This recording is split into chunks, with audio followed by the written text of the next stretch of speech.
So നമുക്ക് next module 2-ൽ ആഡിൻ്റെ മൊഡ്യൂൾ 2-ൽ നെക്സ്റ്റ് ഇമ്പോർട്ടൻ്റ് ആയിട്ട് പഠിക്കാനുള്ള ടോപ്പിക്കാണ് DFX അൽഗോരിതം, അതായത് depth first search algorithm.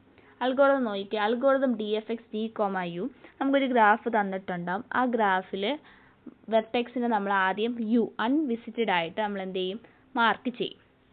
Okay, എന്നിട്ട് നമ്മൾ എന്ത് ചെയ്യും, ഓരോ നോഡും വിസിറ്റ് ചെയ്യാൻ തുടങ്ങും. For each adjacent vertex of V is not visited ആണെങ്കിൽ നമ്മൾ എന്ത് ചെയ്യും, വിസിറ്റ് ചെയ്യും ഇല്ലേ. ആദ്യം എല്ലാ നോഡ്സും എന്ത് ചെയ്യും, അൺവിസിറ്റഡ് ആക്കിയിട്ടാണ്.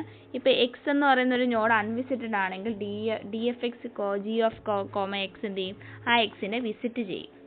ഒരു എക്സാമ്പിൾ നോക്കൂ. ഈ ഒരു അൽഗോരിതം നോക്കുമ്പോൾ നിങ്ങൾക്ക് മനസ്സിലാകത്തില്ല, ജസ്റ്റ് വിസിറ്റ് ചെയ്യുന്നു അല്ലെങ്കിൽ വിസിറ്റ് ചെയ്യാൻ മാത്രമേ പറയുന്നുള്ളൂ. അൽഗോരിതം നോക്കുമ്പോൾ മനസ്സിലാവും. മെയിനായിട്ട് ഡെപ്ത് ഫസ്റ്റ് സെർച്ചിൻ്റെ പ്രത്യേകത എന്ന് പറഞ്ഞാൽ ബാക്ക് ട്രാക്കിംഗ് പോസിബിൾ ആവുന്ന ഒരു അൽഗോരിതമാണ് DFX എന്ന് പറയുന്നത്. ഓക്കെ, ഇവിടെ സപ്പോസ് നോക്കി, ഇവിടെ നമ്മൾ നേരത്തെ BFX പഠിച്ചപ്പോൾ A എന്ന് പറയുന്ന ഫസ്റ്റ് വെർട്ടെക്സ് നമ്മൾ എന്ത് ചെയ്തു, വിസിറ്റ് ബാക്കിയെല്ലാം U ആണ്, കണ്ടോ, റെഡ് കളറിൽ കൊടുത്തിട്ടുണ്ട്. അപ്പോൾ A എന്ന് പറയുന്ന ഫസ്റ്റ് വെർട്ടെക്സ് വിസിറ്റ് ചെയ്യുന്ന സമയത്ത് അതിൻ്റെ നൈബറിംഗ് നോഡ്സ് എല്ലാം നമ്മൾ എന്ത് ചെയ്തു, ക്യൂയിലോട്ട് കയറ്റി. ഇവിടെ നമ്മൾ അങ്ങനെയല്ല, ഏതെങ്കിലും ഒന്ന് എടുക്കും. നമുക്ക് മൊത്തം എത്ര നൈബറിംഗ് ഉണ്ട്, B ഉണ്ട്, D ഉണ്ട്, E ഉണ്ട്. ഞാൻ B മാത്രം, ആദ്യത്തെ ഒരു നോഡേ എടുക്കുള്ളൂ അതിൽ നിന്ന്. സോ B മാത്രം ഞാൻ എന്ത് ചെയ്തു, A ആദ്യം വിസിറ്റ് ചെയ്തു DFX ട്രാവേഴ്സിൽ. നെക്സ്റ്റ് നമ്മൾ എന്ത് ചെയ്തു, Bനെ കയറ്റി.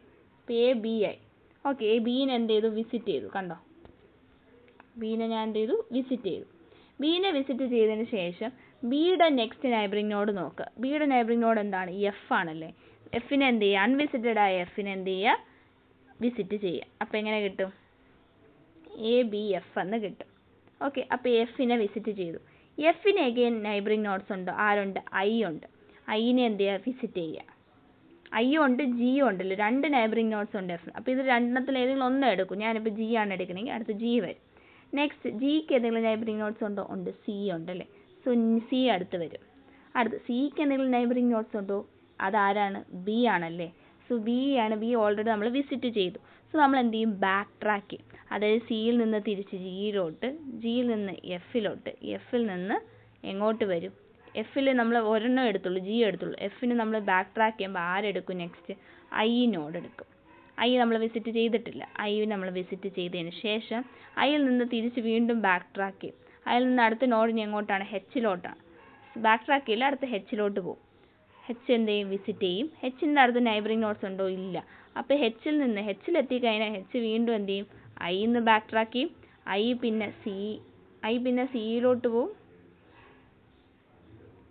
Cയിൽ നിന്ന് പിന്നെ അത് Gയിൽ നിന്ന് Fൽ നിന്ന് B. ഓക്കെ, ഇവിടം വരെ എത്തും. ഇവിടെ എത്തുമ്പോഴാണ് നമ്മൾ നോക്കുന്നത് ഇനി എവിടെയെങ്കിലും പോകണ്ടോ ഇല്ല. അപ്പോൾ Bയിൽ നിന്ന് നമ്മൾ വേഗം എങ്ങോട്ട് വരും, Aയിലോട്ട് ബാക്ക് ട്രാക്ക് ചെയ്തിട്ടും. Aയിൽ ഇനി ഉണ്ടല്ലേ, ഏതുണ്ട്, D ഉണ്ട്, E ഉണ്ട്. ഫസ്റ്റ് വൺ D എടുക്കുന്നു. അതിൽ നിന്നും നൈബറിംഗ് നോക്കുന്ന സമയത്ത് Hഉം ബാക്കിയെല്ലാം എന്താണ്, വിസിറ്റ് ചെയ്ത് കഴിഞ്ഞു. സോ എഗെയിൻ വീണ്ടും ബാക്ക് ട്രാക്ക് ചെയ്ത് Dയിൽ വരും. Dയിൽ നിന്ന് ബാക്ക് ട്രാക്ക് ചെയ്ത് Aയിലോട്ട് വരുമ്പോൾ എഗെയിൻ E ഉണ്ട്. സോ Eയും കൂടെ വിസിറ്റ് ചെയ്യും. സോ ഇങ്ങനെ ബാക്ക് ട്രാക്ക് ചെയ്ത് പോകുന്ന ഒരു നോഡ് മാത്രമേ ആദ്യം എടുക്കത്തുള്ളൂ. ഇപ്പം രണ്ട് നൈബറിംഗ് നോഡ്സ് ഉണ്ടെങ്കിൽ അതിൽ ഏതെങ്കിലും ഒരു നോഡ് വിസിറ്റ് ചെയ്യും.